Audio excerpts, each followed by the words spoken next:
call the meeting to order. Jessica, you ready? Yes. Your first item is your minutes, so y'all can go ahead and do that. Okay, let's review the minutes. Do I have a motion on the minutes? Yes, I move we approve them as they were presented to us. We have a motion to approve the minutes. Do we have a second? I second that. We have a motion and a second to approve the minutes. Any discussion? There being none, all in favor signify by saying aye. Aye. All opposed, nay. Ayes have it unanimously. Agenda item A. Yes, sir. So agenda item A is COA 2025-006. This is a request for 400 East Hospital Street, and the applicant is Ms. Marcia Fountain, who is the property owner. She's requesting a roof replacement and repainting of the entire exterior of the structure. Normally, this would be an administratively approved one, but since she is looking at possibly changing the color, and we had our ordinance change recently, it is coming to y'all. The property is in the Downtown National Register Historic District. It, from 1986 on, has had a composite shingle roof, and that's what she's replacing. It's just fallen into disrepair. And then she is looking at possibly changing the color. Right now, you can see the pictures. It's kind of a grayish blue with a white trim. And this is an earlier version. It was a little bit bluer a few years ago. Pictures of a composite shingle roof. You can see it from that angle as well. And what she is looking at is either doing the Sirius gray or smoky blue is the color, then with the pure white trim. So she's looking at one of those two colors. It would still be the same color scheme, just possibly a different base color. And staff find that city ordinance criteria B, C, D, G, and H relate to this request. And I'm happy to answer any questions you may have.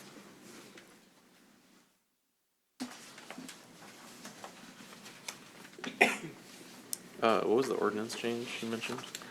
So the ordinance change was especially if a color is going to be changed, it comes before HLPC because the color, whether it's a solid color or a mural or some other paint theme, could drastically change the exterior of a property. And so that ordinance change was probably 4 to 6 months ago. I don't know the exact date, which is why this is coming before you today. If it had been the roof by itself, it would have been ordinary maintenance because it's the exact same material, exact same roof line, things like that. Okay. Any more questions? Yeah, Jessica, so if we approve her request, she at that point will decide between these two colors, or do you want us to pick? She would like approval from y'all for either one of the two Okay, colors. that's just, okay. Do we have a motion on COA 2025-006?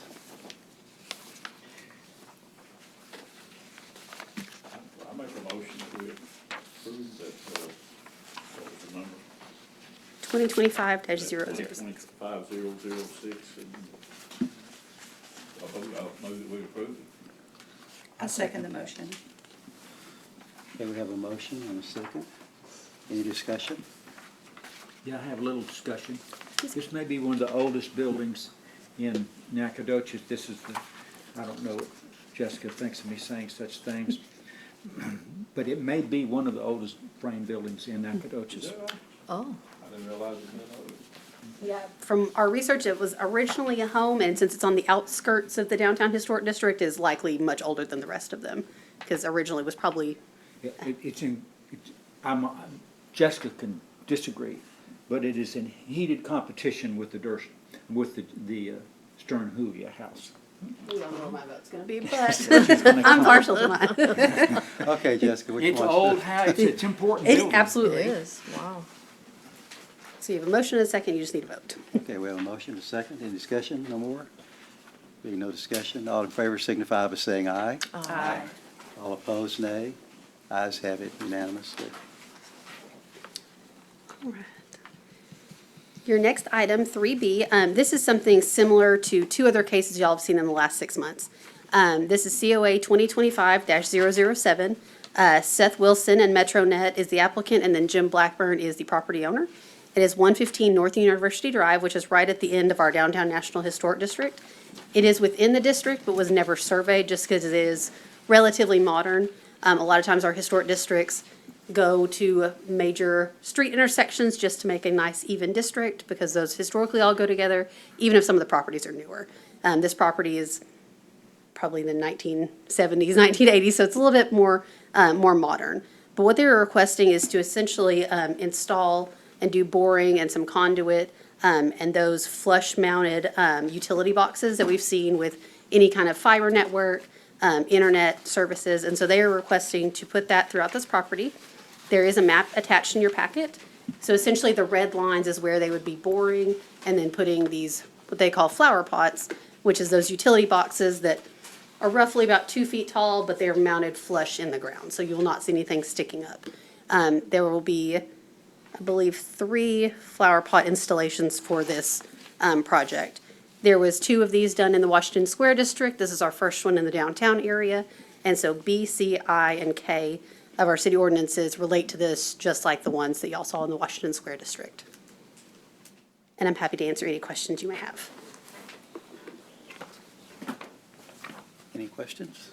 There be no questions? Anyone like to make a motion? I have a question. Is this in the area where they're going to be expanding?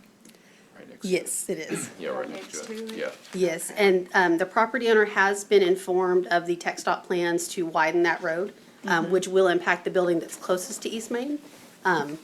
They know of that and are still moving forward with this because it will service the building that is going to remain. So this is in the same area, and that's something that property owner and MetroNet will have to contend with in the next few years when TxDOT does move forward with their plans. Okay. I just wanted to make sure they were aware Yes, ma'am. of that. I have a question as well. Yes, Since Jim is my brother-in-law, Okay. do I need to abstain from voting? Do you have any ownership of this property? No. Then no, you are fine. Okay.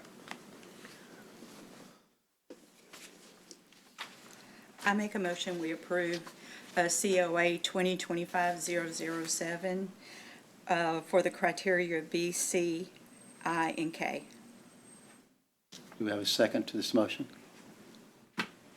I second that. Okay. Any discussion? There being none, all in favor signify by saying aye. Aye. All opposed, nay. Ayes have it unanimously.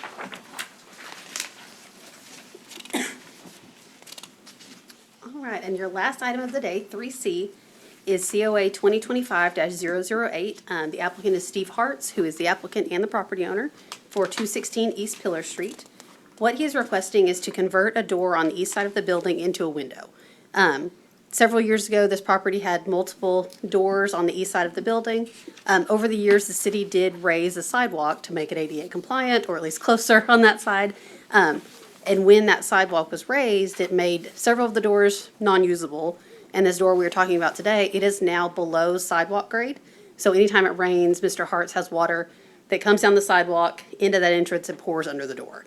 So what he's requesting to do is to essentially make it match a window directly to the north of it, which is the same thing he had to do, where he had to convert a door into a window. So he's requesting to do that today. This property is listed as contributing to the Downtown National Register District. It's also listed on the National Register under Criteria C as a noteworthy example of early 20th century commercial architecture. And so we have, city staff find that B, C, D, F, J, and K all relate to this. And I'll go through a few pictures that'll help to illustrate what we're talking about. On your screen, the door in red is the door we're talking about. What Mr. Hartz is wanting to do is make that door match the window that's directly to the right of it, on the north side. Excuse me. That window was a door also originally, and we have a picture later on the slideshow that shows where you can see where it was bricked up from the inside. So we had to do the same thing when that sidewalk was raised, when the street was raised, made that door non-usable, had some leaking in there, and so it was converted to a window.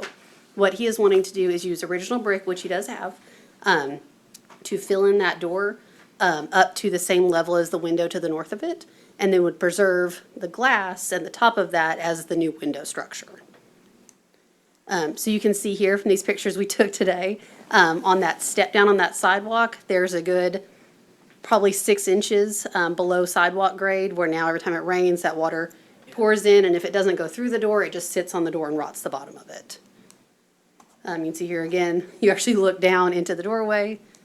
And then this is the picture of that window to the north of it, where you can see it originally was a door. He bricked in the bottom and then preserved that glass on the top. which is what he's requesting to do to the double door that's right next to it. And I'm happy to answer any questions you may have on this application. So the window will still be a double door, a double pane. Yes, his Okay. intention is to keep as much of the top wood and glass as possible. I have a question, and probably irrelevant. The two doors that he's gonna keep as doors are pretty rough shape. If he could change those two doors that he's wanting to take out and move them down there where the other ones are, it'd look a lot better. Those down there that he's keeping are pretty bad shape. And we can- It don't match. And we can certainly pass that along to him because there have been some questions about if the doors will stay shut, because every once in a while the wind blows those open. So we can certainly pass that along, that those doors may need some renovation as I well. walked by there and looked at it, so if he just replaced, looks to me like it'd be easier to find a window, just replace those doors with the other ones on the right hand, or on the left-hand side. Anyway, that's just observation. Since it's listed on the National Register, will this change affect their listing? No, ma'am, it does not. The National Register, once you're entered on there, it's not necessarily actively monitored. And also, he would have to change a lot in order to affect his National Register standing. Since he's done similar work on the building, and at that time, because that window was repaired after the National Register listing, and that didn't affect it, so this should not either. Usually, especially since since he's designated as early 20th century commercial architecture, if he took off the entire front and did nothing but glass and steel and took off the awning, things like that could affect it. Okay. But things, as far as renovation, so you can still use the building, is something the National Register typically is fine with, because they still want people to occupy these buildings. Any more questions? Do I have a motion?